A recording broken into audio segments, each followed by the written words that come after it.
मुबारक बीमारी। मुंशी प्रेमचंद की कहानी। नमस्कार दोस्तों। रात के 9 बज गए थे। एक युवती अंगीठी के सामने बैठी हुई आग फूंकती थी और उसके गाल आग के कुंदनी रंग में दहक रहे थे। उसकी बड़ी बड़ी आंखें दरवाजे की तरफ लगी हुई थीं। कभी चौंक कर आंगन की तरफ ताकती, कभी कमरे की तरफ। फिर आने वालों की इस देरी से त्योरियों पर बल पड़ जाते और आंखों में हल्का सा गुस्सा नजर आता। कमल पानी में झकोले खाने लगता। इसी बीच आने वालों की आहट मिली। कहर बाहर पड़ा खर्राटे ले रहा था। बूढ़े लाला हरनाम दास ने आते ही उसे एक ठोकर लगाकर कहा, कमबख्त, अभी शाम हुई है और अभी से लंबी तान दी। नौजवान लाला हरिदास घर में दाखिल हुए, चेहरा बुझा हुआ, चिंतित। देवकी ने आकर उनका हाथ पकड़ लिया और गुस्से और प्यार की मिली हुई आवाज में बोली, आज इतनी देर क्यों हुई? दोनों नए खिले हुए फूल थे। एक पर ओस की ताजगी थी, दूसरा धूप से मुरझाया हुआ। हरिदास, हाँ, आज देर हो गई। तुम यहाँ क्यों बैठी रही? देवकी, क्या करती? आग बुझ जाती थी, खाना न ठंडा हो जाता। हरिदास, तुम जरा से काम के लिए इतनी आग के सामने न बैठा करो। बाज आया गरम खाने से। देवकी, अच्छा, कपड़े तो उतारो। आज इतनी देर क्यों की? हरिदास, क्या बताऊं, पिताजी ने ऐसा नाक में दम कर दिया है कि कुछ कहते नहीं बनता। इस रोज रोज की झंझट से तो यही अच्छा कि मैं कहीं और नौकरी कर लूं। लाला हरनाम दास एक आटे की चक्की के मालिक थे। उनकी जवानी के दिनों में आसपास दूसरी चक्की न थी। उन्होंने खूब धन कमाया, मगर अब वह हालत न थी। चक्कियां कीड़े मकोड़े की तरह पैदा हो गई थीं। नई मशीनों और ईजादों के साथ उसके काम करने वाले भी जोशीले नौजवान थे, मुस्तैदी से काम करते थे। इसलिए हरनाम दास का कारखाना रोज गिरता जाता था। बूढ़े आदमियों को नई चीजों से चिढ़ हो जाती है। वह लाला हरनाम दास को भी थी। वह अपनी पुरानी मशीन को ही चलाते थे। किसी किस्म की तरक्की या सुधार को पाप समझते थे, मगर अपनी इस मंदी पर कुढ़ा करते थे। हरिदास ने उनकी मर्जी के खिलाफ कॉलेजिएट शिक्षा प्राप्त की थी और उसका इरादा था कि अपने पिता के कारखाने को नए उसूलों पर चलाकर आगे बढ़ाए।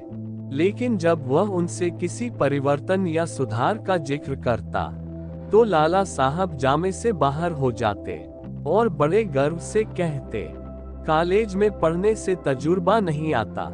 तुम अभी बच्चे हो। इस काम में मेरे बाल सफेद हो गए हैं। तुम मुझे सलाह मत दो।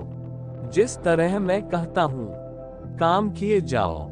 कई बार ऐसे मौके आ चुके थे कि बहुत ही छोटे मसलों में अपने पिता की मर्जी के खिलाफ काम करने के जुर्म में हरिदास को सख्त फटकारें पड़ी थीं। इसी वजह से अब वह इस काम में कुछ उदासीन हो गया था और किसी दूसरे कारखाने में किस्मत आजमाना चाहता था, जहां उससे अपने विचारों को असली सूरत देने की ज्यादा सहूलतें हासिल हों। देवकी ने सहानुभूति पूर्वक कहा, तुम इस फिक्र में क्यों जान खपाते हो? जैसे वह कहें वैसे ही करो। भला दूसरी जगह नौकरी कर लोगे तो वह क्या कहेंगे? और चाहे वे गुस्से के मारे कुछ न बोले, लेकिन दुनिया तो तुम ही को बुरा कहेगी। देवकी नई शिक्षा के आभूषण से वंचित थी। उसने स्वार्थ का पाठ न पढ़ा था, मगर उसके पति को अपनी योग्यता पर पूरा भरोसा था, उस पर नाम कमाने का जोश। इसलिए वह बूढ़े पिता के पुराने धर्रों को देखकर धीरज खो बैठता था। अगर अपनी योग्यताओं के लाभप्रद उपयोग की कोशिश के लिए दुनिया उसे बुरा कहे तो उसकी परवाह न थी। झुंझला कर बोला, मैं अमृत की घड़ियां पीकर तो नहीं आया हूँ कि सारी उम्र उनके मरने का इंतजार करूं। मूर्खों की अनुचित टिप्पणियों के डर से क्या अपनी उम्र बर्बाद कर दूं?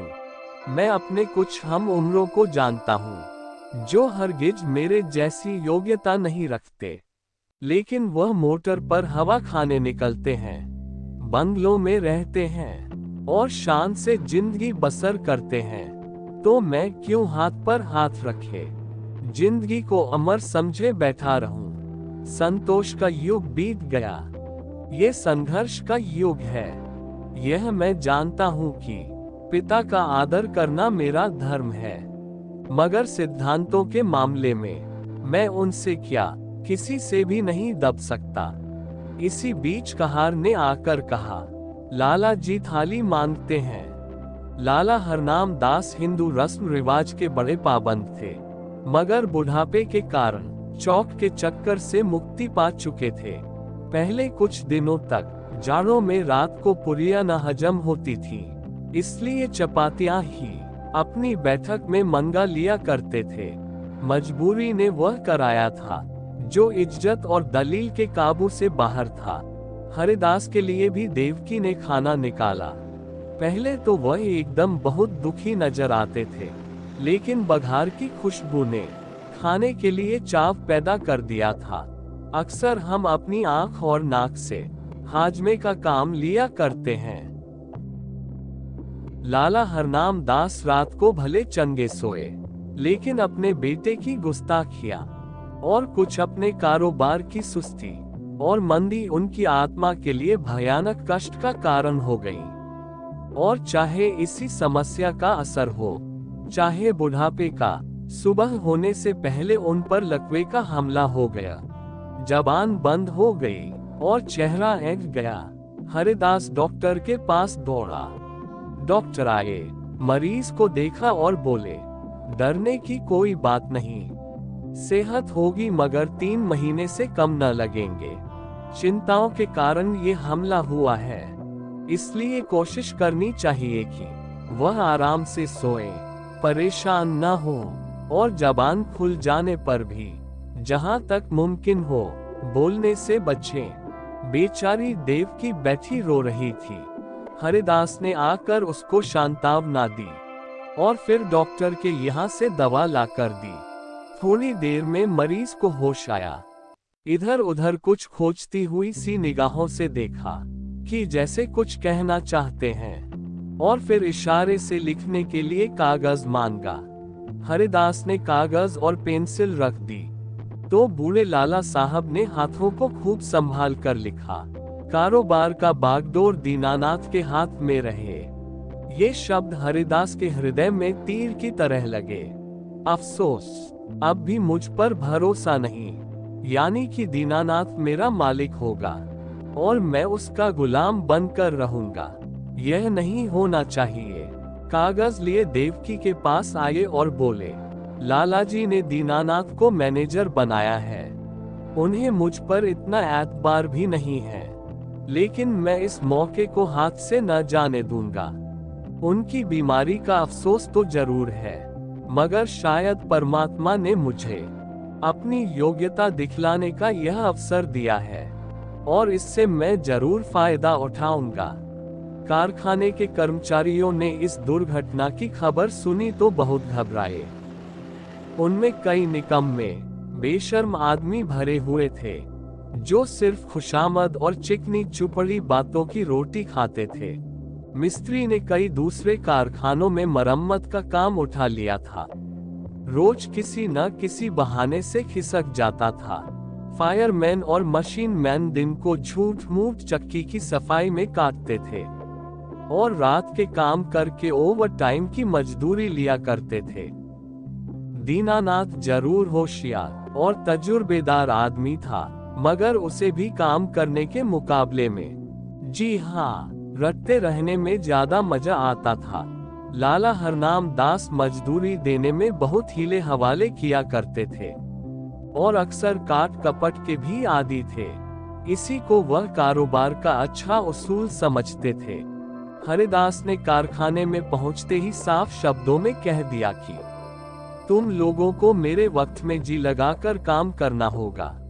मैं इसी महीने में काम देखकर सबकी तरक्की करूंगा, मगर अब टाल मटोल का गुजर नहीं। जिन्हें मंजूर न हो वह अपना बोरिया बिस्तर संभाले।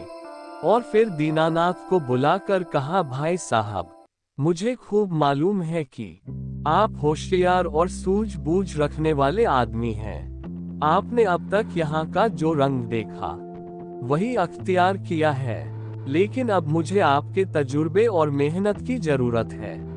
पुराने हिसाबों की जांच पड़ताल कीजिए। बाहर का काम मेरा जिम्मा है, लेकिन यहाँ का इंतजाम आपके सुपुर्द है। जो कुछ नफा होगा उसमें आपका भी हिस्सा होगा। मैं चाहता हूँ कि दादा की अनुपस्थिति में कुछ अच्छा काम करके दिखाऊं। इस मुस्तैदी और चुस्ती का असर बहुत जल्द कारखाने में नजर आने लगा। हरिदास ने खूब इश्तहार बंटवाए। उसका असर यही हुआ कि काम आने लगा। दीनानाथ की मुस्तैदी की बदौलत ग्राहकों को नियत समय पर और किफायत से आटा मिलने लगा। पहला महीना भी खत्म न हुआ था कि हरिदास ने नई मशीन मंगवाए, थोड़े अनुभवी आदमी रख लिए। फिर क्या था, सारे शहर में इस कारखाने की धूम मच गई। हरिदास ग्राहकों से इतनी अच्छी तरह से पेश आता कि जो एक बार उससे बातचीत करता वह हमेशा के लिए उसका खरीदार बन जाता। कर्मचारियों के साथ उसका सिद्धांत था, काम सख्त और मजदूरी ठीक। उसके ऊंचे व्यक्तित्व का भी स्पष्ट प्रभाव दिखाई पड़ा। करीब करीब सभी कारखानों का रंग फीका पड़ गया। उसने बहुत ही कम नफे पर ठेले ले लिए। मशीन को दम मारने की मोहलत न थी। रात और दिन काम होता था। तीसरा महीना खत्म होते होते उस कारखाने की शक्ल ही बदल गई। हाथे में घुसते ही ठेले और गाड़ियों की भीड़ नजर आती थी। कारखाने में बड़ी चहल पहल थी। हर आदमी अपने अपने काम में लगा हुआ। इसके साथ ही प्रबंध कौशल का ये वरदान था कि भद्दी हड़बड़ी और जल्दबाजी का कहीं निशान न था। लाला हरनाम दास धीरे धीरे ठीक होने लगे। एक महीने के बाद वह रुक रुक कर कुछ बोलने लगे। डॉक्टर की सख्त हिदायत थी कि उन्हें पूरी शांति की स्थिति में रखा जाए, मगर जब उनकी जबान खुली उन्हें एकदम को भी चैन न था। देवकी से कहा करते, सारा कारोबार मिट्टी में मिल जाता है। ये लड़का मालूम नहीं क्या कर रहा है, सारा काम अपने हाथ में ले रखा है। मैंने समझाया था कि दीनानाथ को मैनेजर बनाना, लेकिन उसने जरा भी परवाह न की। मेरी सारी उम्र की कमाई बर्बाद हुई जाती है। देवकी उनको सांत्वना देती कि आप इन बातों की आशंका न करें। कारोबार बहुत खूबी से चल रहा है और खूब नफा हो रहा है, पर वह भी इस मामले में राय देते हुए डरती थी कि कहीं लकवे का फिर हमला न हो जाए। हूँ हाँ कहकर टालना चाहती थी। हरिदास जो ही घर में आता, लाला जी उस पर सवालों की बौछार कर देते, और जब वह टाल कर कोई दूसरा जिक्र छेड़ देता तो बिगड़ जाते और कहते, जालिम, तू जीते जी मेरे गले पर छुरी फेर रहा है, मेरी पूंजी उड़ा रहा है। तुझे क्या मालूम कि मैंने एक एक कौड़ी किस मशक्कत से जमा की है। तूने दिल में ठान ली है कि इस बुढ़ापे में मुझे गली गली ठोकर खिलाए, मुझे कौड़ी कौड़ी का मोहताज बनाए। हरिदास फटकार का कोई जवाब न देता, क्योंकि बात से बात बढ़ती है। उसकी चुप्पी से लाला साहब को यकीन हो जाता कि कारखाना तबाह हो गया। एक रोज देवकी ने हरिदास से कहा, अभी कितने दिन और इन बातों को लालाजी से छिपाओगे? हरिदास ने जवाब दिया, मैं तो चाहता हूँ कि नई मशीन का रुपया अदा हो जाए तो उन्हें ले जाकर सब कुछ दिखा दूं। तब तक डॉक्टर साहब की हिदायत के अनुसार 3 महीने पूरे भी हो जाएंगे।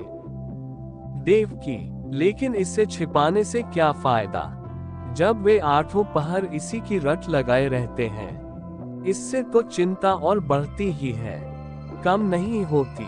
उससे तो यही अच्छा है कि उनसे सब कुछ कह दिया जाए। हरिदास, मेरे कहने का तो उन्हें यकीन आ चुका। हाँ, दीनानाथ कहें तो शायद यकीन हो। देवकी, अच्छा तो कल दीनानाथ को यहाँ भेज दो। लालाजी उसे देखते ही खुद बुला लेंगे। तुम्हें इस रोज रोज की डांट फटकार से तो छुट्टी मिल जाएगी।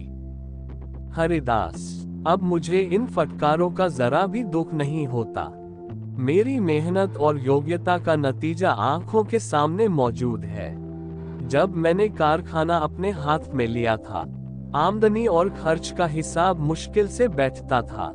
तीसरा महीना खत्म होने वाला है और मैं मशीन की आधी कीमत अदा कर चुका हूँ। शायद अगले महीने में 2 महीने की पूरी कीमत अदा हो जाए। उस वक्त से कारखाने का खर्च 3 गुने से ज्यादा है, लेकिन आमदनी 5 गुनी हो गई है। तरक्की देखेंगे तो आंखें खुल जाएंगी। कहाँ हाथे में उल्लू बोलते थे। एक मेज पर बैठे आप ऊँघा करते थे, एक पर दीनानाथ कान कुरेदा करता था। मिस्त्री और फायरमैन ताश खेलते थे। बस 2-4 घंटे चक्की चल जाती थी। अब दम मारने की फुर्सत नहीं है। सारी जिंदगी में जो कुछ न कर सके, वह मैंने 3 महीने में करके दिखा दिया। इसी तजुर्बे और कार्यवाही पर उनको इतना घमंड था। जितना काम वह 1 महीने में करते थे, उतना मैं रोज कर डालता हूँ। देवकी ने अचरज भरी नेत्रों से देखकर कहा, अपने मुंह मियां मिट्ठू बनना कोई तुमसे सीख ले। जिस तरह माँ अपने बेटे को हमेशा दुबला ही समझती है, उसी तरह बाप बेटे को हमेशा नादान समझा करता है। यह उनकी ममता है, बुरा मानने की बात नहीं है। हरिदास ने लज्जित होकर सर झुका लिया। दूसरे रोज दीनानाथ उनको देखने के बहाने से लाला हरनाम दास की सेवा में उपस्थित हुआ। लालाजी उसे देखते ही तकिए के सहारे उठ बैठे और पागलों की तरह बेचैन होकर पूछा, क्यों? कारोबार सब तबाह हो गया कि अभी कुछ कसर बाकी है? तुम लोगों ने मुझे मुर्दा समझ लिया है, कभी बात तक न पूछी। कम से कम तुमसे तो मुझे ऐसी उम्मीद न थी। बहू ने मेरी तीमारदारी न की होती तो मर ही गया होता। दीनानाथ आपका कुशल मंगल रोज बाबू साहब से पूछ लिया करता था। आपने मेरे साथ जो नेकियां की हैं, उन्हें मैं भूल नहीं सकता। मेरा एक एक रोआ आपका एहसानमंद है। मगर इस बीच काम ही कुछ ऐसा था कि हाजिर होने की मोहलत ना मिली।